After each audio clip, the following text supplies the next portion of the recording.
Olá, você que acompanha o site Notícias Agrícolas, estamos de volta com mais um episódio do Café em Prosa Podcast. Esse que é o podcast voltado aí para os setores de cafés especiais, né? Os nossos queridos cafés.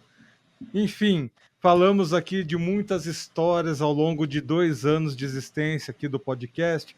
E quando a gente fala de história, a gente não pode esquecer que a gente está aí na segunda edição, né? Da história, da melhor história do agricultor. O site Notícias Agrícolas está promovendo aí essa premiação que é para celebrar toda essa história do Notícias Agrícolas. Afinal de contas, estamos fazendo 25 anos esse ano de 2022 e para celebrar, lógico que a gente teria que ter a participação dos nossos internautas, de vocês, né, produtores rurais e cafeicultores que nos acompanham aqui no site Notícias Agrícolas, e por isso queremos ouvir essas histórias. A gente sabe que o produtor rural tem muita história para contar, o cafeicultor tem muita história para contar. Então você tem aí até o dia 4 de julho para enviar a sua história. É basicamente você enviar a sua história para o nosso WhatsApp. A gente vai deixar um link aqui que vai te direcionar para a página explicando todos os pormenores aí dessa premiação. E olha, é uma premiação muito especial. As 5 melhores histórias receberão, além de prêmios, terão a oportunidade de participar presencialmente de um evento que vai acontecer aqui em Campinas, né? A nossa redação fica em Valinhos, que é uma cidade do lado de Campinas. Então você vai vir aqui até nós, conhecer aqui a nossa cidade, conhecer um pouquinho do nosso ambiente de trabalho e ter um dia especial dedicado para a agricultura e dedicado aí para a premiação da melhor história do agricultor. E antes da gente começar o podcast aqui de hoje, apresentar aqui a minha colega de sempre, Virgínia Alves. Olá, Erickson. Olá para todo mundo que acompanha mais um episódio do Café em Prosa. Então fica o recado aí para você, cafeicultor, que acompanha nosso trabalho. Manda sua história, a gente está te esperando. E se a gente vai falar de história, acho que não teria convidada melhor para estar com a gente aqui hoje. A gente traz um grande parceiro do Café em Prosa, está sempre marcando presença. E eu convido para estar com a gente agora, então, a Alessandra Almeida, diretora executiva do Museu do Café. Seja muito bem-vinda mais uma vez, Ale. Estou muito feliz com o seu retorno aqui com a gente. Sempre um prazer participar aqui do Notícias Agrícola, do Café em Prosa, participar aí com você, Virginia, e com o Erickson também. É sempre uma grande satisfação. Bom, a Alessandra está aqui com a gente, né, para contar de história, não só do passado, mas do presente e até mesmo os próximos passos. Enfim, Alessandra, conta um pouquinho para a gente sobre as comemorações do Museu do Café. Então, a gente está num ano muito importante para o Museu do Café, né? A gente está no prédio do antigo edifício da Bolsa Oficial do Café, um prédio que foi construído e foi inaugurado durante as comemorações do centenário da independência do país, em 1922, e que esse ano o edifício, um edifício imponente, histórico, de uma grandeza, né, histórica e cultural muito grande, e que esse ano faz 100 anos. Para isso, a gente fez uma programação especial ao longo de todo o ano, né, que a gente deu o nome de Centifest, para celebrar a altura, né, do prédio, do edifício, mas a altura mesmo da cafeicultura brasileira. Então, tem que ser uma celebração realmente ímpar para poder marcar essa data. Ô, Alessandra, eu fico sempre muito curiosa com as ações do Museu do Café, porque, assim, primeiro porque a gente sabe que tem muita história envolvida, a gente sabe que o café ele foi e ainda é muito importante quando a gente fala economicamente falando, em geração de renda e tudo isso. Sabe o que eu queria entender? Como é que funciona para vocês com tudo isso de história, para vocês selecionarem o que vocês vão abordar, cada programação. Então, são 2 pontos, né, que eu queria abordar com você. O que a gente tem nessa programação e qual o tamanho do desafio de escolher os pontos cruciais dessa história? Vamos lá. A pergunta é muito, muito bacana, porque ela abre um leque de opções assim, para a gente poder apresentar mesmo o que a gente vem desenvolvendo aqui dentro do museu, né? A gente estava até então a gente muito focado em trabalhar o passado, né? O museu como um local total de memória, e a gente aqui trabalhando toda essa preservação e a difusão dessa história sobre a importância do café, né, nos séculos anteriores, toda essa importância para o desenvolvimento do país, né, em várias linhas, né, tanto na parte econômica, no social e cultural e tudo isso. Mas a gente está justamente num momento muito, muito crucial, né, para a instituição. A gente passa por um processo de reposicionamento institucional que a gente, desde o ano passado, e a gente passa a entender que o café, ele não é uma história passada, ele é uma história passada, ele é uma história que está sendo escrita hoje, que é uma história que vai ser escrita, sabe lá por quanto tempo aqui dentro do nosso país, né? E então o museu, ele precisa ser um polo, né, de discussão, ele não pode ser uma casa de memória, ele precisa ter realmente aqui dentro, abrir, né, dar luz às temáticas que estão sendo discutidas. Então ele tem não só que preservar, ele tem que preservar, e isso é muito importante, eu acho que é uma função primordial do museu, mas ele tem que acompanhar, que registrar, para que a gente possa, daqui para frente, nos próximos anos, a gente possa contar do que está sendo feito hoje. E quando você pergunta, né, como que você faz isso, como é que você busca essas temáticas para poder fazer uma programação ou uma exposição temporária ou itinerante, né? A gente costuma fazer pesquisas junto ao nosso público para saber o que ele sente falta aqui dentro. A gente costuma fazer processos de escutas também com os nossos parceiros. Então, o que sente falta? Porque o museu é muito mais do que uma exposição, um local que você vem só para contemplar, né? Eu costumo falar que aqui dentro, né, gira muitas frentes de trabalho, né? Então o museu, ele tem toda essa parte cultural, mas ele tem uma parte educacional muito importante, até porque o café, ele faz parte da grade curricular escolar, né? Faz parte da nossa história. A gente tem uma área de formação muito importante, porque a gente entende que a gente aqui também, a gente tem que formar profissionais para poder trabalhar no agronegócio café.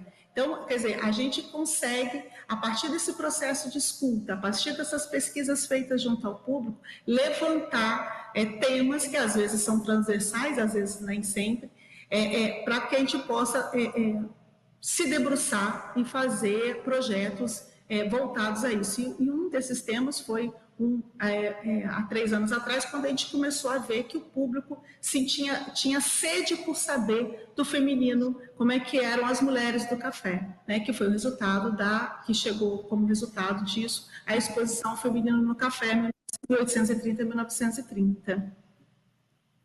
E é muito importante isso que a Alessandra está falando, né, de ter um museu não apenas como um ambiente, né, de mostrar a história, mas também ser um ambiente de discussão, porque eu vejo 3 falácias, né, que normalmente você vê numa discussão esse tipo de falácia acontecendo. Primeiro que o Brasil é um país muito novo, né? 500 anos de história, se você for comparar com outros países, ok, a gente pode até considerar que o Brasil é um país novo, mas isso não exclui o fato de que nós temos uma história. Aí que entra a segunda falácia, de que nós acabamos esquecendo o nosso próprio histórico, né? A nossa, a nossa parte como nação. Isso também isso é uma opinião pessoal, né? Considero como uma falácia porque nós temos uma união de país, né? Todo mundo aqui fala a língua portuguesa de norte a sul. Tem outros países que isso não acontece, então nós temos uma unidade como nação. E o terceiro é exatamente isso, né? De não repetir os mesmos erros do passado. Vocês já pararam para pensar nisso? Nessa importância que é a nossa história nacional? E se você parar numa única parte do museu, você se perde na história de um único lugar ali, de uma única exposição. Então, Alessandra, eu gostaria de resgatar um pouquinho dessa importância de sempre ter a história ao nosso lado, nos mostrando que sim, temos uma história, que sim, temos uma unidade como país e temos que ter orgulho, né? desse nosso passado, ainda mais que o centenário do museu está casando aí com o bicentenário da independência brasileira. Então, eu acho que a gente tem um trabalho, né? Então, quando eu falo isso no campo museal mesmo, né? É um trabalho que a gente vê um trabalho muito forte sendo realizado nos últimos 20 anos. Né? Esse campo museal ele tem se qualificado cada vez mais para que a gente possa, de fato, tratar, né, com carinho e com muita responsabilidade a história do nosso país. Né? Então, a gente viu que a história ela vem sendo contada, né, ao longo dos anos de uma forma, e a gente viu que nesses últimos anos a gente está tendo essa revisão, né, na hora de contar essa história. A gente está se atentando a fatos que até então eram invisibilizados, né, e está dando realmente foco a isso, né, está começando a fazer uma correção nisso. Então, eu acho que é muito importante. Eu também vejo, e para mim isso é muito claro, Erickson, quando a gente fala, né, de um país continental, né, e que a gente entende esse país como nação, que a gente se reconhece como nação, a nossa história é muito importante, né? Então eu vejo que o papel dos museus hoje ele é fundamental para que a gente possa deixar tudo isso, difundir toda essa história, né? Então, o museu ele é muito mais do que esse ambiente cultural, né? Ele é um ambiente, ele traz, de fato, essa educação informal, né? Ele sai da educação formal de dentro de uma sala de aula, mas ele é uma extensão da educação. Ô, Alessandra, tem uma outra coisa que eu tenho observado e eu também fiquei muito curiosa, porque eu acompanho a Ale nas redes sociais, o trabalho dela, o trabalho da Carol. Vou mandar um beijo para a Carol, aproveitar para mandar um beijo para a Carol. E eu acho muito interessante, assim, acho muito interessante, por exemplo, quando você mostra que você está em algumas origens produtoras. Há pouco tempo você esteve em Varginha, buscando, acredito eu, né? Isso que eu vou te perguntar, coletando informações para continuar contando essa história do café. E o que eu queria entender, Ale, como é que é esse jogo, né? Do museu entrar com esse papel de contar a história, e como é que tem sido essa troca com o setor produtivo, você visitando as fazendas, como eu percebi há algumas semanas, como é que tem sido essa relação? Virgínia, é impressionante isso, porque eu fico pensando por que a gente não fez isso antes, né? Por que a gente não foi atrás dessas pessoas? Por que a gente não tentou chegar perto desse setor de produção, né? Então, hoje a gente realmente está fazendo um trabalho de formiguinha, a gente está batendo na porta de cada um desses segmentos, buscando se aproximar mais dos parceiros, porque a gente sentiu que o museu ele era super bacana, super bonito, mas ele não tinha essa relação próxima com os setores. Né? A gente era simplesmente o Museu do Café de Santos, e a gente é muito mais do que isso. Apesar de a gente não ter o nome de Museu Nacional do Café, esse museu é um museu, assim, informalmente o Museu Nacional do Café. Ele reúne realmente todo o prédio dele, traz toda essa robustez do museu, mas como toda a história que é contada aqui dentro. Então, a gente precisa estar perto de todos os elos da cafeicultura. E isso a gente está fazendo agora, e a gente pretende fazer, porque a gente vai estar lançando esse novo momento do museu, dessa nova exposição de longa duração. A gente quer requalificar toda a exposição de longa duração, e a gente vai estar, de fato, em 2023, conversando com cada um dos elos, tá? Buscando e está indo às fazendas para poder entender. Então, quando a gente teve em Varginha, quando a gente teve em Franca, quando a gente teve em Pedregulho, a gente viu o quanto o quanto a gente fez com que as pessoas se sentissem pertencentes a esse espaço. E a gente quer isso, que a gente quer ampliar esse sentimento de pertencimento, fazer com que as pessoas entendam que a história dela, de alguma forma, está sendo contada aqui dentro. E Ale, eu vou cortar o Erickson rapidinho na próxima pergunta, porque tem um outro ponto que eu acho muito interessante, só para eu situar o pessoal que está nos assistindo. A Alessandra, ela trabalha no Museu do Café, gente, mas a Alessandra conhece do agronegócio do café há muito mais tempo, né, Ale? Eu brinquei essa semana que eu falei, nossa, tem a Ale e o Edu, é o casal cafeeiro do setor. Então, o que eu queria saber é assim, você tem toda essa base, né, Ali? Você traz isso com você. Como é que é você contar a história do café no museu, junto com a sua história, sendo que você tem todo esse suporte por trás, você entende muito do agronegócio do café já há bastante tempo. Como é que foi isso para você? É engraçado, né? Porque é bem isso, né? Eu trabalho com café há quase 20 anos, né?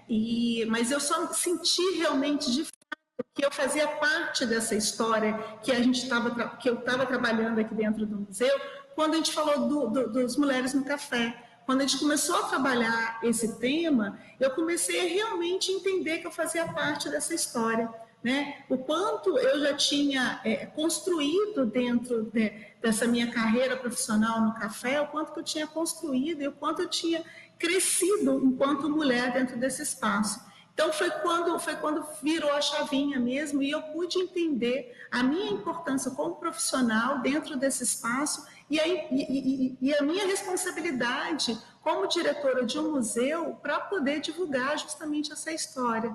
Né? Então, eu acho que foi justamente nesse momento que foi a virada de chave, que eu entendi que, assim, por mais que eu goste do museu, e é uma coisa que eu sempre gostei desde que eu desde que eu conheci o museu, mas o quanto eu faço parte daquilo que é contado aqui dentro. E quanto eu tenho responsabilidade por isso mesmo.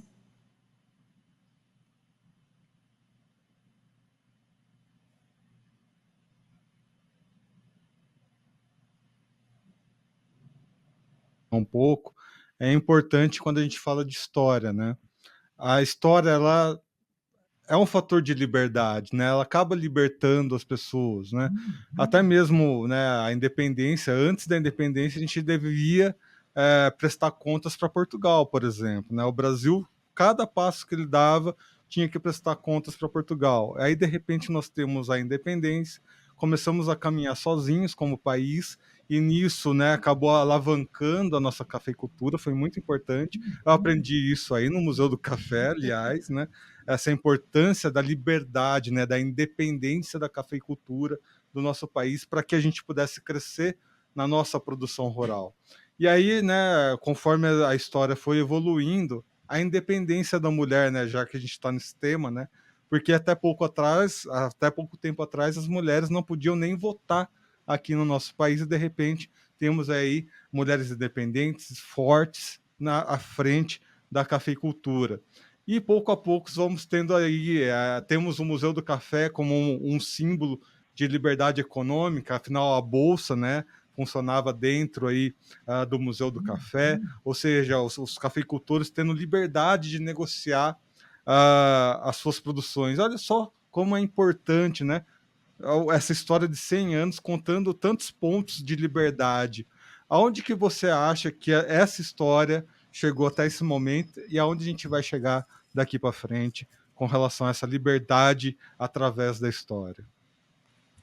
Acho que é um processo longo, né? Quando a gente fala da Bolsa, né? A Bolsa Oficial de Café completando 100 anos, o museu contando essa história dentro desse espaço, né? Eu acho que quando a gente pensa em futuro, eu acho que o céu é o limite, eu acho que muita coisa está acontecendo, o mundo está se transformando, a necessidade de independência tem mudado também, né? Mas eu acho que a gente está numa crescente muito grande. Até mesmo quando a gente fala de mulher, eu acho que é muito evidente isso. Né? Eu participei do Seminário Internacional do Café em maio, e eu me lembro quando eu entrei no café, a gente ia para um evento de café e não tinha mulheres, tinha 2, 3, 4. E no seminário isso foi destacado, que a gente tinha 20% do público era feminino. Então isso mostra toda essa crescente dessa liberdade feminina e desse sucesso, né, das mulheres no café. né, o quanto elas conseguem expandir, o quanto elas estão conseguindo se posicionar, a ponto de hoje a gente ter uma representante feminina na maior instituição de café no mundo, né, na OIC. A gente está com a Vanúzia lá. Mas a liberdade e essa independência, né, de mercado, né, eu acho que isso abre, tem várias questões, né, que eu acho que faz com que o Brasil se destaque, né? Então, quando a gente fala de mercado de café e dessa independência toda, tem todo um trabalho de base sendo realizado no momento hoje, porque existe uma demanda mundial muito grande em busca de sustentabilidade, em busca de qualidade.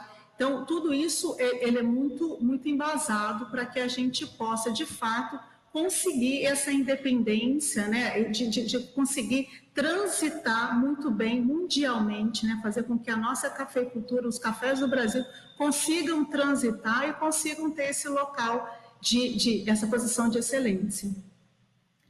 E vamos falar um pouquinho de comemoração, então. Eu sei que tem uma programação aí para segundo semestre do ano, você está com bastante coisa planejada. O que a gente vai ter? Onde que a gente pode ir? O que vai acontecer? Vai acontecer muita coisa, na verdade já está acontecendo, né? A gente começou com essa programação especial, a Centifest, a gente começou isso em maio, com uma grande instalação interativa de uma artista, da artista Flávia Junqueira, no Salão do Pregão, que ficou por 2 dias com bolas, né? Muito bacana, muito festiva, já comemorando o aniversário do museu. E depois, no final de março, a gente abre também um programa de residência artística, que agora nós selecionamos 6 artistas. Não sei se todos sabem, mas dentro do prédio da Bolsa existem 3 obras, né, 3 telas de Benedito Calixto, e 2 delas retratam santos, né, santos em 1822, santos em 1922. E a gente abre esse programa de residência artística convidando artistas para que venham retratar santos em 2022. A gente quer ver qual é essa perspectiva desse público, né, desses artistas para Santos 2022. E eles vão ficar conosco durante 2 meses, conhecendo um pouco mais de toda a nossa rotina, de toda essa história do café, podendo se aprofundar um pouco mais sobre essa história. E vão aqui desenvolver, ao longo desses 2 meses, vão estar realmente produzindo a sua obra. Essas 6 telas, elas vão ser objeto de uma exposição temporária, que vai ficar em cartaz no museu no mês de agosto e setembro. Em 1º de setembro, a gente tem a grande festividade, né? Porque o prédio da Bolsa ele faz 100 anos no 7 de setembro. Como esse ano vai estar muito concorrido por conta do bicentenário da independência, nós optamos por antecipar essa data, então nós vamos fazer o baile dos 100 anos no dia 1º de setembro, né, um baile que vai ter, né, todo o evento vai ter a recepção, vamos ter um jantar, vamos ter as apresentações musicais e vamos ter dentro do baile também, vamos realizar um leilão dessas obras que foram resultado do programa de residência artística, com o recurso sendo revertido para as atividades do museu, um leilão mesmo, físico, com uma empresa fazendo leilão, uma coisa bem bacana. E a gente pretende reunir autoridades políticas, representantes de todos os segmentos do café, então é um evento que vai ser para convidados e a gente pretende estar fazendo e celebrando realmente, fazendo uma festa requintada para que possa realmente celebrar essa data tão importante dos 100 anos do edifício, né? E a gente finaliza as comemorações do centenário da Bolsa no dia 1º de outubro, com mais uma edição do Mercado Coffee, né, uma edição ampliada, mais festiva mesmo do Mercado Coffee, que é um evento que a gente reúne pequenos empresários que têm como base a comercialização de produtos que usam como matéria-prima o café, mas em diferentes formas, não só como bebida, né? Então, a gente tem o café como artesanato, o café como chocolate, como cerveja, a juta. Então, a gente reúne e faz uma grande feira aqui no entorno do museu, celebrando o Dia Internacional do Café, né, finalizando a festividade do centenário, né, e trazendo um pouco mais de atividades, mesmo uma programação cultural e artística para o entorno aqui do museu.